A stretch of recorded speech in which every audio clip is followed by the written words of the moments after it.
नमस्कार दोस्तों, जैसे ही मौसम में बदलाव आता है तो डेंगू, मलेरिया और वायरल फीवर के केसेस लगातार बढ़ते जाते हैं। जिस एरिया में मैं प्रैक्टिस कर रहा हूँ वहाँ इस समय डेंगू के केसेस बहुत ज़्यादा पीक पर हैं। ऐसे में जब हमें या हमारे परिवार में किसी भी सदस्य को डेंगू होता है तो हम भाग के हॉस्पिटल की तरफ जाते हैं और काफ़ी पैनिक हो जाते हैं। दोस्तों, जब भी हम हॉस्पिटल में जाते हैं तो हमें एंटीबायोटिक्स दिए जाते हैं या ड्रिप्स लगाई जाती हैं और एक कोर्स होता है पर्टिकुलर जो 5 से लेकर 7 दिन का होता है, जिसमें आपको एडमिट रहना होता है और आपका प्रॉपर ट्रीटमेंट किया जाता है। लेकिन जब भी हम ये देखते हैं कि हमारे प्लेटलेट काउंट कम हो रहे हैं, हमारा ESR बढ़ रहा है, हमारी CRP बढ़ रही है या हमारी WBC काउंट कम हो रही है, यानी हमारी बॉडी के अंदर इन्फेक्शन है, तो ऐसी कंडीशन में हम घबरा जाते हैं, पैनिक हो जाते हैं। एलोपैथी इलाज के बारे में हम सभी जानते हैं कि एलोपैथी में किस तरह से ट्रीटमेंट होता है और क्या ट्रीटमेंट होता है। लेकिन आज की इस वीडियो में हम समझेंगे कि होम्योपैथी आपकी डेंगू के अंदर किस तरह से मदद कर सकती है। नमस्कार दोस्तों, मैं हूं doctor Sunil Garhwal, homeopathy physician. दोस्तों, हम सभी के मन में एक भ्रम होता है कि होम्योपैथी धीरे काम करती है, लेकिन ये पूरी तरह सत्य नहीं है। एक्यूट केस के अंदर जैसे खांसी, जुकाम या बुखार, किसी भी तरह का बुखार हो, डेंगू हो, वायरल हो, चिकनगुनिया हो, सभी कंडीशन के अंदर होम्योपैथी क्विक रिलीफ देती है। लेकिन हम इसे मानते नहीं हैं। हम ये मानते हैं कि होम्योपैथी स्लो ही काम करती है, लेकिन होम्योपैथी क्रोनिक केसेस के अंदर स्लो काम करती है। जो बीमारी जिसका इलाज आपका कहीं नहीं हुआ और आप घूम फिर के होम्योपैथी में आते हैं और ठीक हो जाते हैं, जिस बीमारी का इलाज आपका कहीं नहीं हुआ वो होम्योपैथी में हो गया, तो आप इसको इतना हल्के में कैसे ले सकते हैं। दोस्तों, होम्योपैथी क्रोनिक केसेस के अंदर टाइम इसलिए लेती है क्योंकि वो आपकी बीमारी पुरानी हो चुकी है, ठीक है, काफ़ी समय से है, और उसको जड़ से ख़त्म करना है ताकि वो बीमारी आपको बार बार परेशान न करे। तो ऐसी कंडीशन में जब हम बॉडी को हील करते हैं तो उसमें थोड़ा वक्त लगता है, ये जाहिर सी बात है। ऐसा नहीं होता कि 5-7 दिन में ही आप बिल्कुल ठीक हो जाओ, तो फिर आपको एलोपैथी में जाने की जरूरत है कि आप तो फिर बड़े बड़े जो ट्रीटमेंट है वो सारे होम्योपैथी में हो जाएंगे। लेकिन ऐसा नहीं है। जब बॉडी खुद से हील होती है ना, तो उसको टाइम लगता है। आज की इस वीडियो में हम बात कर रहे हैं डेंगू के बारे में। तो डेंगू की मैं आपको एक ऐसी मेडिसिन बताऊंगा जो आप बिना डॉक्टरी परामर्श के ले पाएंगे अपने घर पर, और जिसके बहुत ही अच्छे रिजल्ट हैं। दवा का नाम है WL58। ये वीजल कंपनी की एक ड्रॉप है जो फारूक जे मास्टर की कंपनी है, जो हमारे होम्योपैथी की लीजेंड है, ठीक है। WL58 इसके काफ़ी अच्छे रिजल्ट हैं। इस दवा में कौन कौन से इंग्रेडिएंट्स डले हैं हम उसके बारे में बात करते हैं कि कौन कौन सी मेडिसिन इसके अंदर है। सबसे पहले है बैप्टीशिया, यूप्टोरियम पर्फ, जेलसीमियम, इपिकैक, रक्सटॉक्स और रक्सवी। ये सारे की सारी जो मेडिसिन हैं जो डेंगू के अंदर जो भी सिम्टम्स आते हैं उनको रिलीव करने में बहुत ही ज़्यादा इफेक्टिव है। सबसे पहले हम बात करते हैं बैप्टीशिया के बारे में कि बैप्टीशिया फीवर के अंदर क्या काम करती है। अगर आपके मांसपेशियों में दर्द है, आपके जोड़ों में दर्द है, आपकी बॉडी से बहुत ज़्यादा हीट निकल रही है और आपको ठंड लग के बुखार आ रहा है, तो ऐसी कंडीशन में बैप्टीशिया बहुत अच्छा काम करती है। ये टाइफाइड के अंदर भी बहुत अच्छा काम करती है। दूसरी मेडिसिन है दोस्तों इपिटोरियम पर्फ।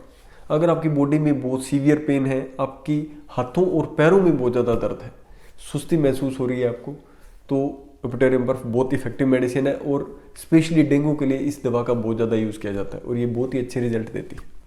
अगली मेडिसिन है दोस्तों जेलसीमियम। जब आपको बुखार के कारण चक्कर आ रहे हो, सुस्ती हो, फिजिकली वीक फील कर रहे हो, तो ये दवा बहुत ही इफेक्टिव है। अगली मेडिसिन है दोस्तों इपिकैक। अगर आपको डेंगू के दौरान नोजिया या वोमिटिंग यानी मितली आना, जीभ भरना, वोमिटिंग होना, इस तरह की कोई भी कंडीशन है, स्थिति है, तो इपिकैक बहुत अच्छा काम करती है। साथ ही साथ दोस्तों रक्सटॉक्स दवा, जो आपको बेचैनी हो रही है, फिजिकल रेस्टलेस, अगर आप आराम से लेट नहीं पा रहे हैं, बार बार आप करवटें बदल रहे हैं, आपको किसी भी पोजीशन में आराम नहीं लग रहा है, आप बार बार बेचैन हो रहे हैं, तो ऐसी कंडीशन के अंदर रक्सटॉक्स दवा बहुत अच्छा काम करती है। साथ ही साथ अगर आपको ठंड लग के बुखार आ रहा है, बॉडी पेन हो रहा है, जॉइंट पेन हो रहा है, जोड़ों में स्टिफनेस है, जकड़न आ गई, तो भी रक्सटॉक्स अच्छा काम करती है। साथ ही साथ अगली दवा है दोस्तों रक्सवैन। ये दवा का लक्षण है दोस्तों कि अगर आपको ठंड लग के बुखार आ रहा है, आपकी बॉडी से बहुत ज़्यादा हीट निकल रही है, आपके हाथ पैर कांप रहे हैं और आपका बहुत ज़्यादा सिर दर्द हो रहा है, जो कि डेंगू के अंदर बहुत कॉमन है कि आपका सुप्राऑर्बिटल रीजन से और ये पूरे टेम्पल में इस फ्रंटल एरिया के अंदर बहुत सीवियर पेन होता है, तो ऐसी कंडीशन के अंदर ये सारे की सारी दवाइयाँ बहुत ज़्यादा इफेक्टिव हैं और बहुत ही अच्छे रिजल्ट देती हैं। इन सभी मेडिसिन के कॉम्बिनेशन से मेडिसिन बनी है WL58, जिसके बहुत अच्छे रिजल्ट हैं।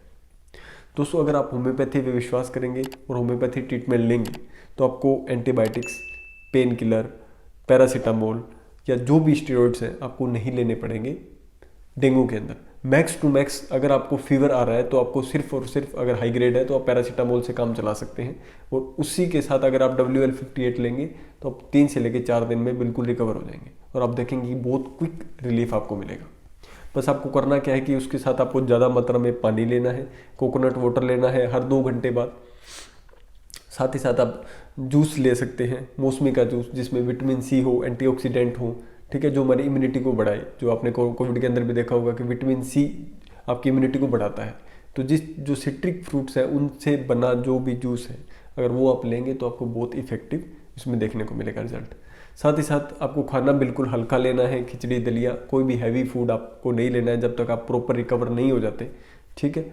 अब इसकी हम डोज की बात करते हैं कि इसकी डोज कैसे लेनी है इस मेडिसिन की। WL58 जो मेडिसिन है इसकी 3 से लेके 5 बूंदे आप आधा कप गुनगुने पानी में दिन में 4 से लेके 5 बार ले सकते हैं एज पर नीड।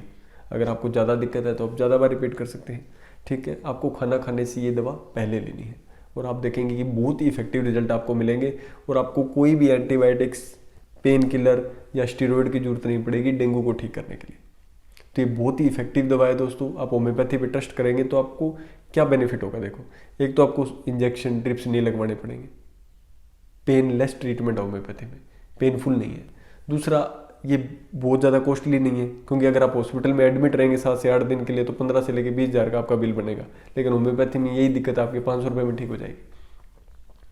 कॉस्टली नहीं है, साइड इफेक्ट नहीं होता, ठीक है। साथ ही साथ आपकी इम्यूनिटी को दबाता नहीं है। ये इम्यूनिटी को दबाने का मतलब क्या है कि जब भी आपको बॉडी में कोई भी प्रॉब्लम आती है, बुखार आता है, तो बुखार आने से हमारी बॉडी क्या करती है, सिंपल सा फंडा है कि जब भी बुखार आएगा कोई बैक्टीरिया या वायरस हमारी बॉडी के अंदर जाएगा तो हमारी बॉडी अपना टेम्परेचर बढ़ा लेती है, क्योंकि जैसे ही टेम्परेचर बॉडी का बढ़ता है तो वो बैक्टीरिया वायरस किल हो जाता है ऑटोमेटिकली। लेकिन हम क्या करते हैं, जैसे ही बुखार आता है तो हम पैरासीटामोल लेके वापस टेम्परेचर को कम कर देते हैं। फिर वो बैक्टीरिया और वायरस हमारी बॉडी में एज इट इज़ पड़ा रहता है, वो मरता तो है नहीं। फिर हमें ऊपर से एंटीबायोटिक्स लेके उसको मारना पड़ता है, ठीक है। इससे अच्छा होता है कि हम बुखार को अच्छे से आने दें 101, 102 डिग्री तक। उसके बाद अगर हम पैरासीटामोल लेंगे तो उसका हमें बेनिफिट भी मिलेगा और बुखार आपको बार बार परेशान नहीं करेगा। लेकिन अगर आप बुखार को चढ़ने ही नहीं देंगे प्रॉपरली तो वो बार बार आएगा, क्योंकि इन्फेक्शन तो वहाँ एज इट इज़ है। उसके लिए फिर आपको एंटीबायोटिक्स खाने पड़ेंगे। होम्योपैथी में क्या होता है कि अगर आपको टेम्परेचर आ रहा है तो आप टेम्परेचर को आने दें। हाई ग्रेड पे आप पैरासीटामोल ले सकते हैं, ठीक है, एज पर नीड। लेकिन आप WL58 भी साथ में लेंगे तो आपके प्लेटलेट्स काउंट, WBC और जो इन्फेक्शन है, जो आपका CRP है, वो सभी कवर हो जाएंगे। ये बहुत ही सेफ और इफेक्टिव ट्रीटमेंट है और पेनलेस ट्रीटमेंट है। आप अगर ट्रस्ट करेंगे तो आपको बहुत अच्छे रिजल्ट मिलेंगे। आशा करता हूँ दोस्तों इस वीडियो में जो मैंने जानकारी दी है वो आपको अच्छी लगी होगी, समझ आई होगी। अगर वीडियो थोड़ी सी भी आपको इफेक्टिव लगी है तो वीडियो को लाइक करिए, चैनल को सब्सक्राइब करिए, क्योंकि ऐसी ही हेल्थ रिलेटेड इन्फॉर्मेटिव वीडियो और रियल इन्फॉर्मेशन मैं आप तक लेके आता हूँ। मिलते हैं दोस्तों ऐसे किसी और इन्फॉर्मेटिव वीडियो के साथ। Thank you so much.